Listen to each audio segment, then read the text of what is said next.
Vámonos a la palabra del Señor, vamos a recibir lo que Dios tiene para nosotros el día de hoy. Libro de Nehemías, continuamos este estudio que venimos haciendo sobre el libro de Nehemías, capítulo 8. Nehemías, capítulo 8, versículo 13. Nehemías, capítulo 8, versículo 13 en adelante.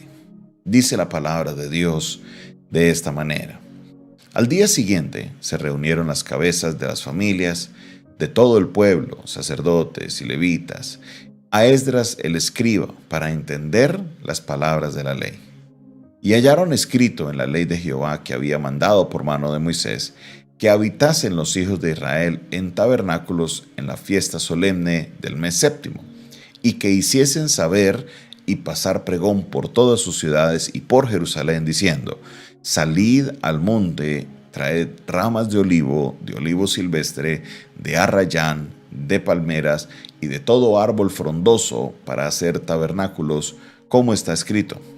Salió pues el pueblo y trajeron ramas e hicieron tabernáculos, cada uno sobre su terrado, en sus patios, en los patios de las casas de Dios, en la plaza de la puerta de las aguas y en la plaza de la puerta de Efraín. Y toda la congregación que volvió de la cautividad hizo tabernáculos, y en tabernáculos habitó, porque desde los días de Josué, hijo de Nun, hasta aquel día, no habían hecho así los hijos de Israel. Y hubo una alegría muy grande. Y leyó Esdras en el libro de la ley de Dios cada día, desde el primer día hasta el último, e hicieron fiesta solemne por 7 días. Y el 8º día fue solemne asamblea, según el rito. Amén. Aquí nos encontramos con un texto bien interesante, porque encontramos que Esdras, quien es el escriba, cuando se habla de una persona que es un escriba, es una persona que conoce muy bien la ley de Dios, es la persona encargada de preservar el texto, es una persona que escribe el texto a mano de memoria, entonces debe conocer muy bien la palabra de Dios. Entonces también se utilizaba como una persona referente con respecto a la ley de Dios, porque su conocimiento del mismo era muy vasto. Esdras entonces está leyéndole, recuerda que arranca el capítulo con la lectura de la ley de Dios, y entonces aquí llegamos a esta lectura en el cual ellos leen sobre lo que conocemos como el Sukkot, o la fiesta de los tabernáculos.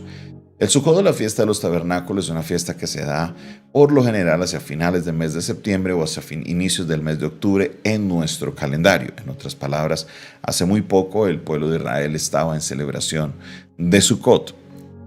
Ellos leyeron que había que celebrar esa fiesta y entonces lo hicieron todo conforme a lo que estaba escrito. Ahora, es muy importante hacer una aclaración, porque dice el texto en el versículo 17: y toda la congregación que volvió de la cautividad hizo tabernáculos, y en tabernáculos habitó, porque desde los días de Josué, hijo de Nun, hasta aquel día, no habían hecho así los hijos de Israel. Esto para algunas personas diera a entender de que no se había celebrado la fiesta de los tabernáculos, pero tenemos referencia en el texto que Salomón celebró fiesta de los tabernáculos y que esto se había hecho en otras ocasiones. Lo que da el texto a entender no es de que no se haya realizado la fiesta de los tabernáculos. Lo que nos da a entender es que no se había hecho de la manera que se hizo acá. En otras palabras, parece que seguramente habían hecho algunas variaciones o habían hecho algunos cambios, o no lo habían celebrado con tanta efusividad o con tanta alegría. Eso sí, la alegría predominó en este tiempo de fiesta. El gozo predominó y ellos la pasaron bien, se gozaron. Vea, eso fue algo maravilloso en medio del pueblo de Israel. Ellos se gozaron, estuvieron felices, pregonaron, hicieron sus tabernáculos y habitaron en medio de ellos. Ahora, ¿por qué razón dice esta anotación que ellos no lo habían celebrado de esa manera hasta ese día? ¿Por qué desde Josué dice que no se había hecho una celebración tan grande o tan buena como la que se había hecho hasta ese punto? Y eso es algo que me llama la atención, porque el pueblo de Israel conocía la palabra de Dios. Ellos tenían ahí los textos, tenían todo a la mano. ¿Qué pasaba que no celebraban las cosas de la manera que el texto originalmente lo pedía? Pues aquí pueden haber muchas opciones, pero debemos tener en cuenta que muchas veces nos acostumbramos tanto a escuchar el mensaje, o nos acostumbramos tanto como a leer la Biblia, a leer lo mismo, que le perdemos el sentido a las cosas, hacemos las cosas ya por rutina. Oramos no porque queremos orar, sino porque nos toca orar. Leemos la Biblia no porque queremos leerla, sino porque nos toca leerla. Entonces, cuando usted está leyendo, en su mente usted ya dice, no, ya yo leí esto, entonces usted como que sus ojos nada más pasa por encima, pero realmente no te acercas al texto a ver qué te quiere hablar Dios en ese día. Y este error en el que cayeron los de Israel es un error que muchos creyentes caen en él, que a la hora de acercarse a Dios lo hacen es porque les toca, no porque realmente quieren hacerlo. A la hora de leer la Biblia no lo hacen porque les toca, no porque lo quieren hacer. A la hora de ir a la iglesia van porque les toca, no porque realmente quieren ir a la casa de Dios y recibir algo de parte del Señor. Mientras sigamos nosotros en ese camino, nos va a pasar lo mismo. Van a haber cosas que vamos a hacer en nuestra vida a medias. ¿Por qué? Porque hacemos las cosas es por cumplir y no porque realmente nos nace hacerlas bien. Y es aquí donde hay una frase muy común en estos días, la monotonía. La monotonía entra en la relación nuestra con Dios y ahí es algo terrible. Terrible, porque se pierde ese amor, se pierde lo que realmente hacen las cosas, se pierde el porqué, no es más una obligación y no es algo que nos nace. Y es algo, mis hermanos, que tenemos que cuidarnos de eso. Tenemos que cuidarnos mucho, porque en esos momentos es cuando somos más vulnerables a los ataques que envía el enemigo a nuestras vidas. ¿Por qué? Porque estamos débiles, hacemos las cosas porque nos toca, no porque queremos. Mira nada más lo que pasa en una relación familiar. Si usted que me está viendo es casado o casada, sabe qué pasa cuando llega la monotonía a un hogar. Usted sabe qué pasa cuando llega la monotonía. Cuando llega la monotonía se va el romance, se va todo. Se pierde el sentido. Pero cuando nosotros hacemos las cosas porque realmente queremos, porque nos nace, entonces es diferente, porque hay una pasión, queremos hablar con Dios, queremos que Dios nos hable. Todo cambia porque ya no es por obligación, sino porque realmente nos nace de corazón. ¿Por qué razón haces tú las cosas? Es la pregunta que te tienes que hacer hoy. ¿Vas a la iglesia por qué? ¿Porque te nace o porque te toca ir? Si no, el pastor te va a llamar y te va a regañar. O porque a lo mejor estás en algún grupo de servidores, de alabanza y te toca servir y por esa razón vas. No porque realmente nazca en tu corazón. Solo hazte esta prueba. Si tú no tuvieras que servir este domingo, ¿irías a la iglesia? Si tú no irías a la iglesia es porque no estás ahí para servir, para recibir de Dios, sino para servir. Esa es la razón, esa es una de las pruebas que usted se puede hacer. Si su pastor le llamara hoy y le dijera, mira, hermanito, hermanita, este domingo tú no vas a servir, ¿qué harías tú este domingo? ¿Irías a la iglesia igual? ¿O te irías de paseo a aprovechar porque, me dieron un día de vacaciones? Si tú tomas esta actitud es porque realmente hay algo en ti que está mostrando que estás metido en la monotonía. Y debes tener cuidado de eso.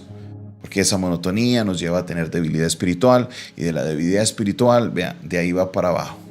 Por eso debemos procurar que ese amor, la pasión, el romance con Dios, sí, romance, esas ganas de querer hablar, de querer tenerle presente siempre, estén ahí. No podemos caer en esa monotonía, en querer simplemente leer las cosas porque nos toca hacerlo. El pueblo de Israel no hacía las cosas como tenían que hacerlas porque leían el texto y lo hacían a lo que a ellos mejor les parecía. A lo que a ellos mejor les parecía. Pero no podemos ser así. Tenemos que nosotros comprender lo que Dios quiere para nosotros, enamorarnos de nuestro Dios cada día más y más y crecer en nuestra vida espiritual.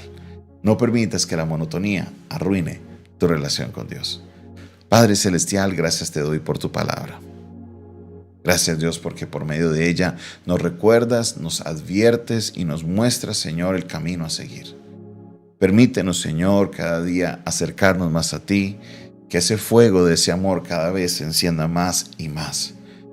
No permita, Señor, exhórtanos, muéstranos el momento en que la rutina, la monotonía tome el lugar y que no hagamos las cosas más porque queremos hacerlas, sino porque nos toca hacerlas. Te pido, Dios, que nos ayudes, que nos guíes, que nos sostengas, Dios, que cada día más y más podamos acercarnos más a ti, Padre Celestial. Glorifícate, oh Dios, glorifícate, Señor, en cada uno de nosotros.